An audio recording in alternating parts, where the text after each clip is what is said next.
Do you like war nickels? How valuable can they be? Do they have errors or varieties? Let's talk about all of that right after this. How much money do you really have in your pocket? A $204,000 penny found by a teenager. A $10,000 coin found in a Cheerios box. And an $18,000 penny found by one of our viewers. Got coins? JB Coins Inc. on YouTube. Daily videos and free giveaways. Join us today. Hey YouTubers, this is J and B. Wartime nickels.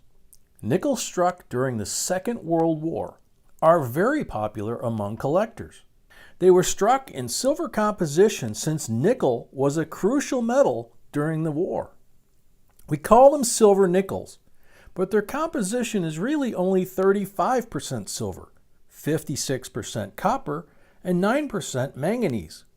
However, we all love to find them.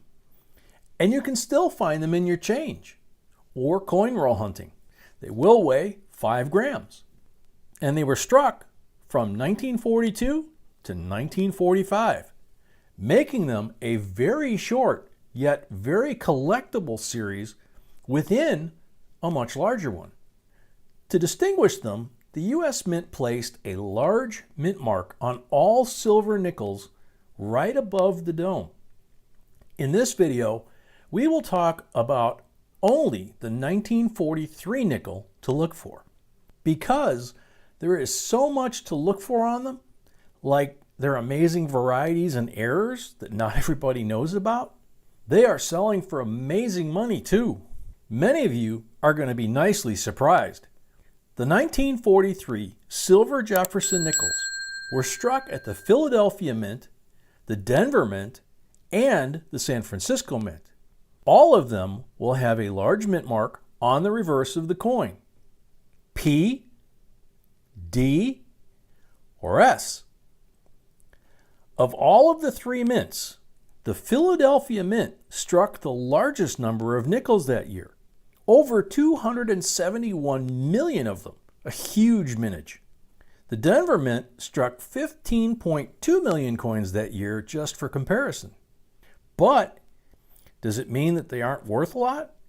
Absolutely not, because the mintage is not as important as a coin's population. And since during the war they were used in everyday transactions and not many of them were put aside, finding them in nice condition is not easy. And 1943 Jefferson nickels, even without the full step designation, are worth good money.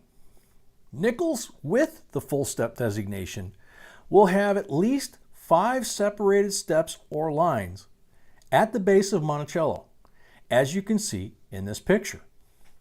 This designation brings extra value to any nickel, with not many exceptions, but one of them we will cover in this video.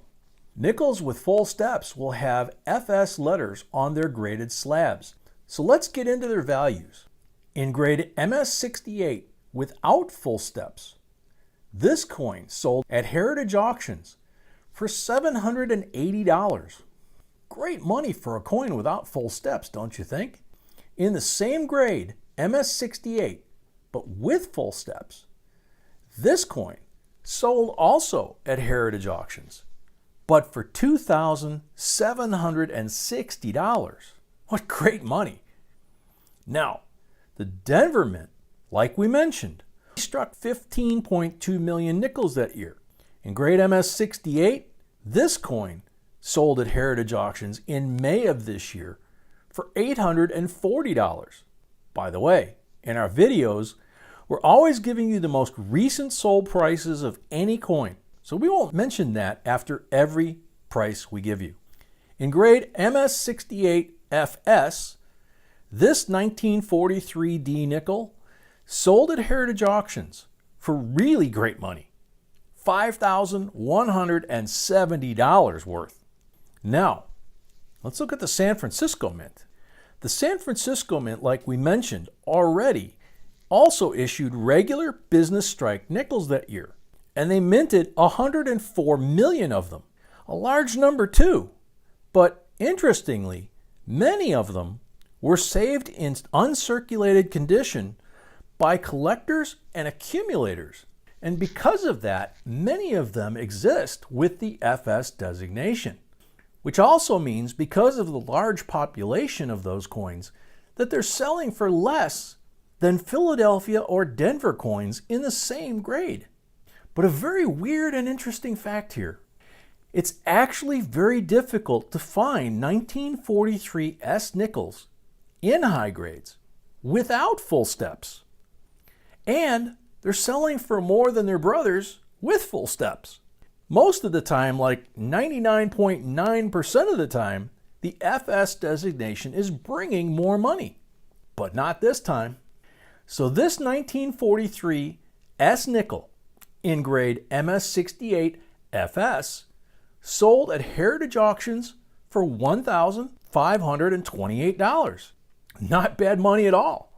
But the 1943 S MS68 without the FS sold at Stack's Bowers for $3,600. Now by now you might think a little bit different about war nickels. Many times we just keep them because it's a silver coin. We don't even think about their values. But guess what? There's more. There are two known and very pricey varieties on the 1943 P nickels. The first one is the 1943/2. No explanation needed. You can easily see the overdate in the picture. The 1943/2 nickel is the only overdate in the entire Jefferson nickel series, making it an extremely popular and desirable variety. According to Breen, this variety was discovered in 1948, but it wasn't confirmed until 1977 when Della K. Romines found an uncirculated example, and the extreme detail helped confirm that this was a true overdate versus a coin with a die flaw. We always say if a coin doesn't look right to you, set it aside even if the experts tell you it isn't.